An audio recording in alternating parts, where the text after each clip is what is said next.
langfristige Planung, wie man sich die vielleicht traditionell vorstellen mag, mit einer Entwicklung von Long-term planning as we know it in its traditional form, with a process starting at a point in time in the past and continuing until a strategically scheduled point in the future, has indeed become more difficult than it was in recent decades, or industrial history in general. im Grunde genommen auch schon immer gegangen ist. What still works, however, and what has fundamentally always worked, is working with simulation games, scenarios and visions of the future. Unterschiedlichen und mehreren Zukünften. What I mean by that is developing possible futures and then playing them out, like the military used to do and even still does. That works, and it works for companies as Kann well. man sogar schon sagen, gemacht hat. Das funktioniert. Und das funktioniert auch in Unternehmen.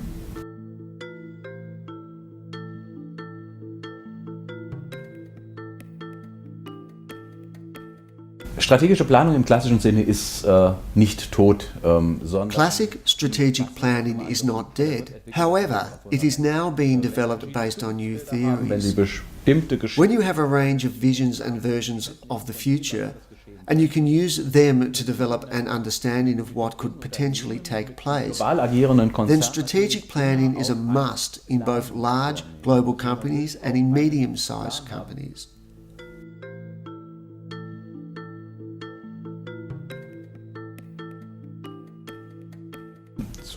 They try thinking into the future with one eye on planning and one eye on developing strategies to suit. They work with scenarios using two different models or methodologies. One is to work with the traditional scenarios of the so-called scenario grammarians, which comprises a sort of funnel concept with a best case, worst case, an average case, or most probable case. It almost always assumes that the middle-of-the-road scenario will take place, not the best or the worst. The full range of possibilities is not taken into account. The traditional path is maintained, and no attempt is made to find cracks in the system. What futurologists do is a bit more playful. We take a range of ideas and topics, combine them with concepts related to valid variations of the future, and use all of that to then develop a view of the effects of these potential developments on my company and what we offer.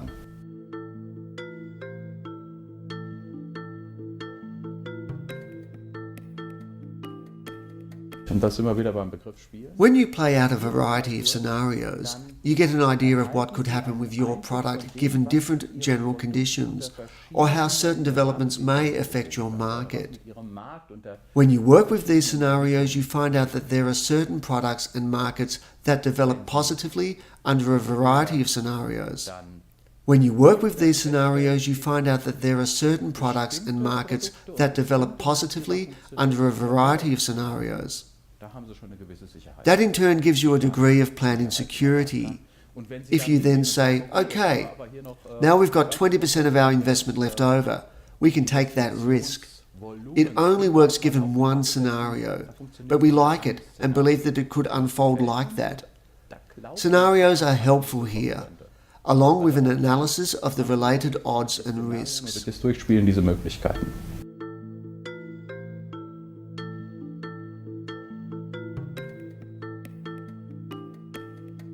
Was Ihnen vor allen Dingen gelingt, Scenarios allow you to think, perceive, and understand things differently than you would with classic linear planning methods. The process of acting out and thinking through scenarios puts you in a position of having envisioned a number of different options before making decisions. Later, if circumstances should arise that you hadn't taken into consideration in the first round, you are better prepared mentally for dealing with future scenarios. That, of course, enables you to respond more quickly than your als competitors. meinetwegen Ihr Wettbewerber.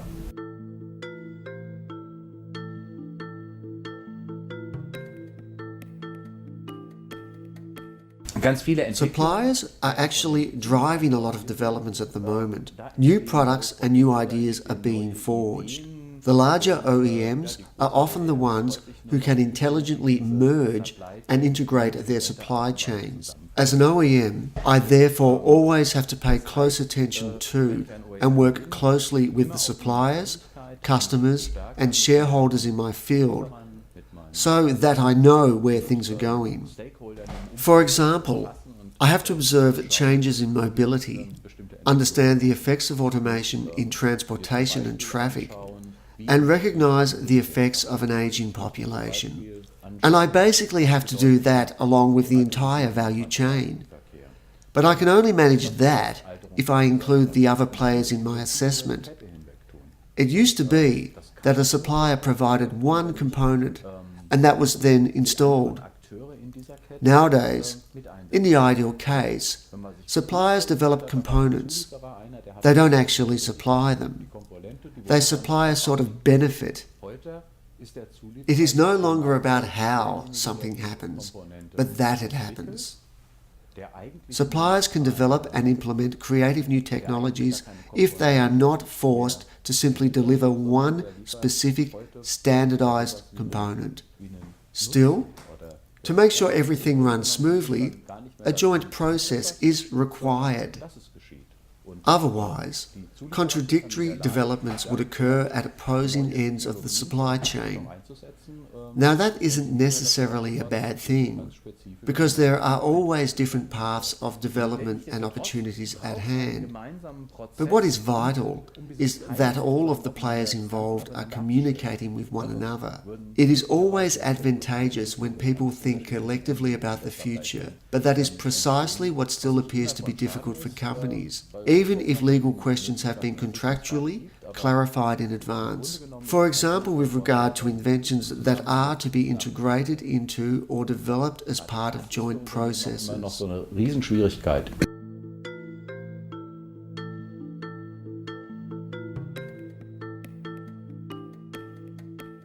Management processes in 2030 will be much more collaborative.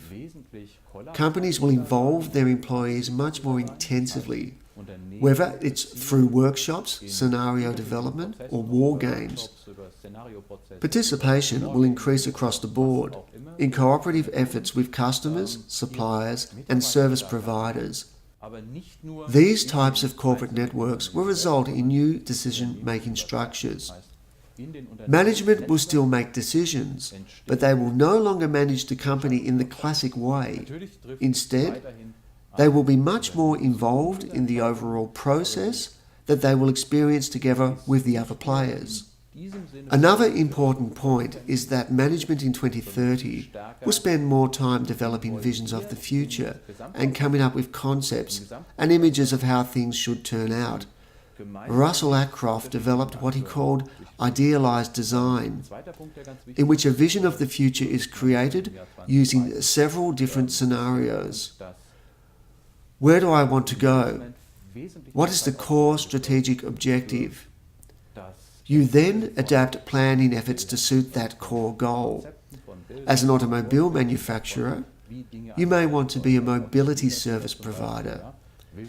If I know my inner drive and my objectives, and I have taken the time to confirm that my vision of the future is the ideal one, then strategic processes and decisions will become more potent than they often are today. Ein stabiler strategischer Prozess viel leichter, als das heute der Fall ist.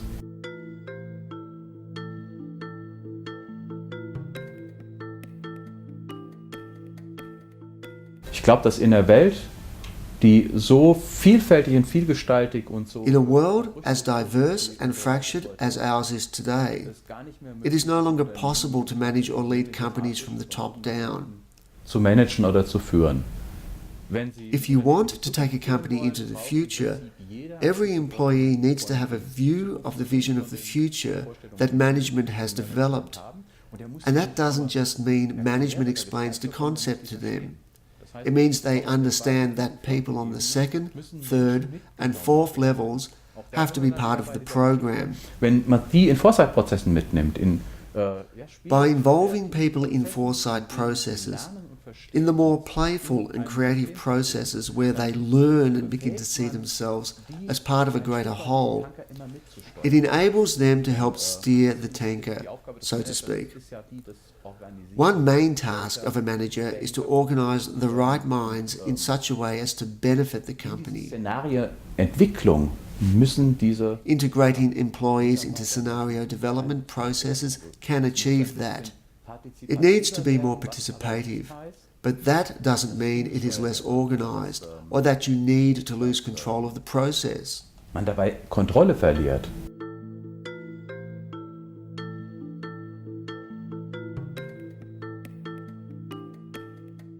Visions or scenarios of the future aren't just random stories or light-hearted issues. They represent a comprehensive examination of an entire system. They explore developments around the world, examine reciprocal effects between individual trends and developments, and take into account major undercurrents. They assess mental models of people, which are in turn integrated into a vision that forms the basis for a beautiful story. By firing wildcards at the theory, the whole thing is then tested for its resistance to disruptive influences. That helps you find out whether the scenario, for example, is robust enough to withstand global developments. If a scenario stands up to the test, then you have a solid basis for planning, thinking, and decision-making. To do this, you need a good dose of creativity, energy, and passion, along with a break from daily business activities during which you can focus on the task at hand. These are all elements of the game, and if you reach the end of it, you will have a solid foundation for strategic decisions and planning. Denken zum Entscheiden.